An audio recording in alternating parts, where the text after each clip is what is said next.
use. I'm here today with my good friends, Rod Moe and Heather Moe, although they say friends when I only say friends when they're working in my case, not when they're against me. Rod and Heather are great forensic accountants. They've been working in the Palm Beach County area and Broward County and Martin County areas for some years. We're here to discuss an issue that comes up oftentimes when I'm interviewing prospective clients.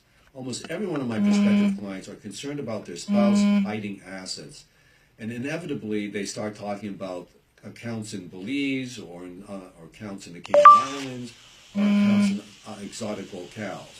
But Heather and Rod, I'd like to have you address to our viewing audience, if you would, what's really going on or what you really look for as forensic accountants in the usual divorce concerning hidden assets. So we'll start with Rod first. Yes, the first thing to remember is don't think that someone is not going to do something dishonest in hiding assets. And it doesn't have to be very exotic. In fact, most times it is not exotic. One spouse thinks that they're smarter than anyone. And we have seen husbands with businesses prepaying invoices to vendors for materials that they have not received and they're not going to be receiving those for a long time. And this vendor maintained a credit balance that the husband had recorded as an expense, which resulted in reducing the assets of his corporation and also reducing the income of his corporation. And it may not be anything that's quite even with construction companies. I think there have been cases that I've seen where attorneys have prepaid thousands of dollars in advanced postage fees. This was a case some years ago. So it always counts, doesn't it, Rod and Heather, to look carefully at invoicing, what's being paid out ahead of time, and making sure your forensic accountants or you are looking at the businesses being run by your spouses for advance payments, correct? That is correct. And if things just don't look right, if it doesn't pass the smell test, go into it in greater detail. If you see that the profit margins are much lower than you would expect, I had a case of an air conditioning contractor that was purchasing all of the materials, and he was doing billings through a friend of his who had another air conditioning company, and very few billings through his own company. So that showed a very small gross profit. The assets were understated in the corporation, and the income was also understated. Heather, let's talk for a moment about advance payments. So the gifts that you look at sometimes to family members might not be quite kosher or pass, as Rod says, the smell test. Correct. If you see before divorce planning, you may see payments to family members. That is just a way for them to hold the assets and then file for divorce, and then after subsequent the divorce is finalized, get those monies back. So you need to make sure those are actual loans and there's documentation as opposed to gifts. You can request gift tax returns. Every year the limitation increases, but currently it's $15,000, so there should have been a gift tax return prepared if it was over and above that amount. So it's a simple review of the bank statements once you get discovery in your divorce proceedings. And what about, you talked about gift tax returns. What about just prepaying taxes? Have you ever come across individuals who try to hide assets in that fashion? Yes. You make estimated tax payments throughout the year, and you could be overpaying your tax liability, something that's overlooked.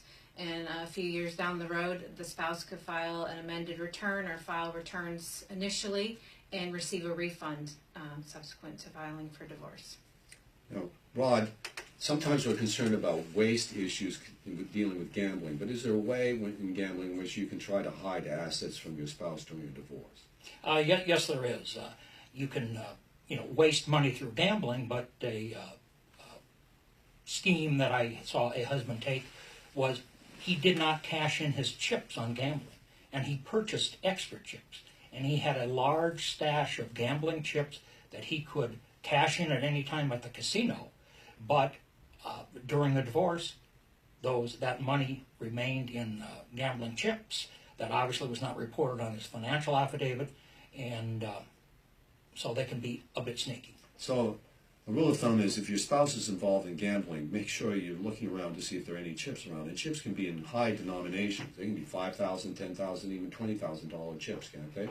Yes, they can be. And one thing that you need to do is if you know of a particular casino that someone goes to, you can request from that casino the chips that they have purchased, their winnings and their losses, and you can determine the amount of approximate amount of chips that they're holding. Now, going along with that, I'm not very technologically inclined, but recently I had to pay a vendor of mine with a PayPal account or a Venmo account, which I had never even heard of. Heather, is there a way that people can hide assets and monies using those kinds of accounts? This is correct. A review of the bank statements, you can tell if they have a PayPal account or a Venmo account, and those hold balances. They are not thought of as your traditional banks, but they also hold assets that you should request documents to support those balances. So in these accounts, you're just not paying as you go. Sometimes you can deposit money, tens of thousands of dollars potentially, and have them hidden away from the normal scrutiny of individuals. Is that right? That's correct. So again, how do PayPal or Venmo accounts usually show up in terms of when you're looking at records? You can see payments from credit cards or from the bank statements that say PayPal, Venmo. So you want to go through and analyze those bank statements when you receive them in production and make sure that you've accounted for all the marital accounts. Let me just interject. Another way for money to be hidden in PayPal is to simply not, you may be selling goods online, people go online and make payments to your PayPal account, and you never draw that money down to be deposited in your bank account. And so there can be a huge balance of money sitting in a PayPal account that does not appear in their assets, is not subject to equitable distribution, and it also reduces their income. Given that, when you're talking about these kind of PayPal or Venmo accounts, are people sometimes trying to hide monies through undisclosed accounts, whether they be business or personal? Heather? Yes, Charlie, that is a common occurrence that we have seen as far as possibly having two sets of books and only depositing income from the one set into an account that's not disclosed. The other spouse doesn't have any knowledge of that information. So analyzing the bank accounts and income and expenses and using sort of ratios to determine if the profit margin is in line, determine or even subpoenaing banks in the area that were not disclosed in discovery. So if we're suspecting people run two sets of books, that's not easy to find. No, it's not. Can you? People, a lot of people now use QuickBooks or some kind of computer-aided device and that shows my lack of technological expertise. Software in which to run their books, whether it be personal or business. I mean, can we trust those, or do we have to do something more than just look at Quicken or QuickBooks? Now, kind of like Ronald Reagan when he said, trust but verify. What I've seen, as a matter of fact, it was a forensic CPA that also worked in divorces. But he was getting a divorce. He maintained two sets of QuickBooks. On one, he had there was a large bank account that he had at a different bank than what he normally used, and he kept track of his receivables there.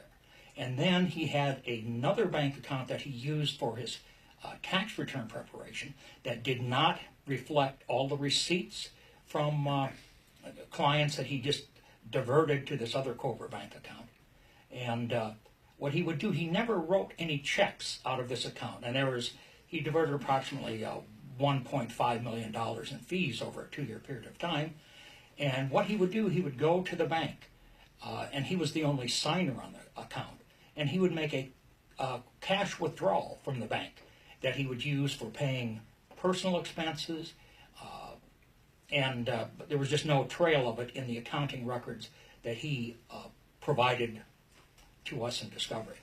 So again, Heather, just so our audience really understands it, if someone's running two sets of books, how does a forensic accountant even know that this is going on? Because if they're trying to deceive you, if you ask them, the attorney asks them, oh, please give us your QuickBooks or your Quicken information, they may not be giving us both sets of books. So how does one ascertain that there may be two sets of books going on in someone's business. One way is to look at the parties' expenditures, their lifestyle during the marriage. How are they able to pay for these expenses, HOA payments, country club memberships, and you don't see the payments coming out of the bank accounts that were provided.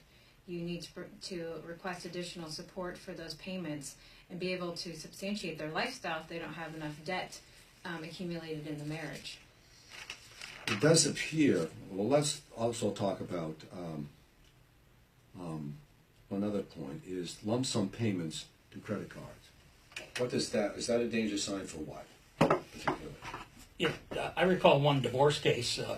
The wife was a business owner, and she would charge business expenses on her American Express card, and then she would pay the American Express bill, and it was a significant amount of money. And I looked at the detail of the American Express card, and there was a line that appeared on all the statements titled privileged assets.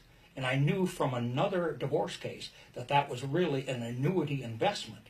And so this wife had reduced her income by treating the payments to that as business expenses, which they were not, and she was building up an annuity balance that was not reflected on any financial affidavits, that she would not share with her husband, and that also reduced her income by treating that annuity investment as a business expense. So she was doing the double whammy on her husband. She was, not only was she reducing or hiding a marital asset that was increasing in value during the marriage, she was also reducing her income, which could be used in terms of potential alimony payments or in terms of potential attorney's fee payments. That's exactly right. And so, again, looking at even credit card statements or lump sum payments is important in terms of the business. Are there any other ways, Heather? Let's talk about Bitcoins. Bitcoins or digital currency seems to be all the rage now. Everywhere I go on the literature, attorneys are talking about it, commentators are talking about it. But Bitcoin's been around for a while. How would that be treated if you had Bitcoins? Is there any kind of similar to any other experiences that you've had? If you saw Bitcoin showing up in your I haven't personally seen Bitcoins, but the gambling is the same analysis. You have an asset that's not being accounted for that somebody has purchased. So you want to make sure you've accounted for all the income. You're able to account for all of the income that's been reported or not reported. You want to be able to trace it to deposits into the bank statements and be able to identify it, knowing the party's history, activity, if they're an investor, if they're into, online trading. Well, Rod, I've had clients who've come into me and said, listen, there's a safe upstairs or downstairs or somewhere in the house, and in the safe are gold ingots or silver items and gold or silver or other precious commodities, but not in terms of dollars or that type of thing. How does one account whether or not these exist, if you're a forensic accountant trying to ferret out what may or may not be there? Sure. One of the ways to find hidden assets are to look at disbursements that are made from personal accounts, through business accounts, charges on credit cards that indicate that, for example, you could see a payment to a credit card that you have not received any statements for. And by requesting the statements of that credit card, you can see what kind of expenditures they've made, what gold ingots they could have purchased, or Krugerrands, or other gold coins. And you need to look at, as Heather said, both income, but also disbursements for a period of time prior to the date of marriage. So what we're basically saying that is today is that there are many ways individuals can try to hide assets or income during the course of a marriage. And it may happen for a short period of time before the marriage or a longer period of time. I think both of you have mentioned divorce planning during the course of the day. Can you, Heather, give us a little few more details of what you mean by divorce planning in terms of what you've seen as a forensic accountant? For instance, a spouse that's a business owner who is able to dictate the accounting and it does all the accounting for their businesses, you want to make sure you go through QuickBooks and reconcile it to the bank statements. QuickBooks is only as good as the person that puts it in, so you need to be able to reconcile it. Make sure the payees are the actual payees and aren't just another friend of your spouse that they're paying payments to, and that they're actual business expenses, and that there's not another marital asset sitting out there. So what you're saying is just because someone says, I'm paying X number of dollars to acquire a laser may not mean they're acquiring a laser for the business, or might be paying money into their own pocket, or because they're paying Josephine Jones $2,000 may not mean they're paying Josephine Jones, because you can put any information you want to on QuickBooks if you're inputting the data. Instead, you've got to look at see what was actually issued by the company, where did it go to. That is correct, Charlie. So, Rod, in essence, how important is it for a couple who believe who have some assets where one of the divorcing couple, one of the spouses, is concerned about assets being hidden, hiring an experienced forensic accountant? It's crucial that they do that. And what's interesting, when I first got into the area of forensic accounting, you don't assume that someone would not do something devious.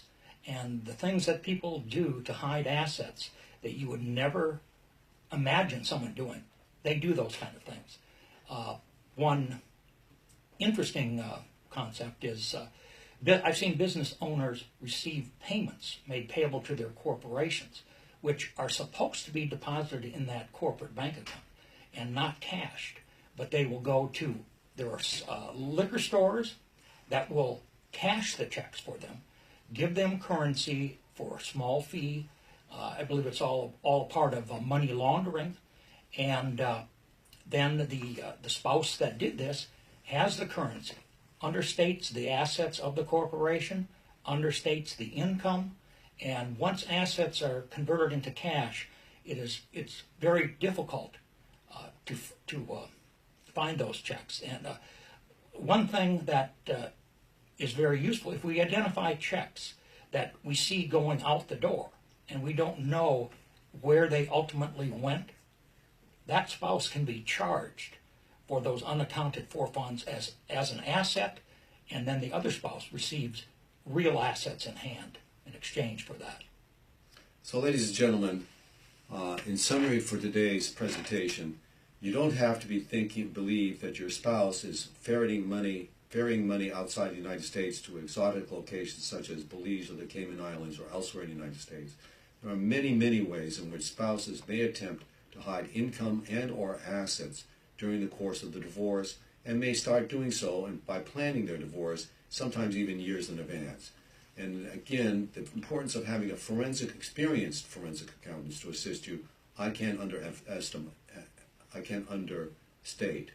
In fact, in almost every one of my cases, no matter how big or small it is, I want to have a forensic accountant present to ensure that everything's on the up and there's no funny business. So if anyone who's listening to this presentation or watching this presentation would like to get a hold of the Moes, Heather, if you don't mind giving your telephone number and the contact information. You can give us a call, area code 561-649-5109. We'd be more than happy to discuss your case with you and assist you with finding any hidden assets. Again, this is Charlie Jamieson.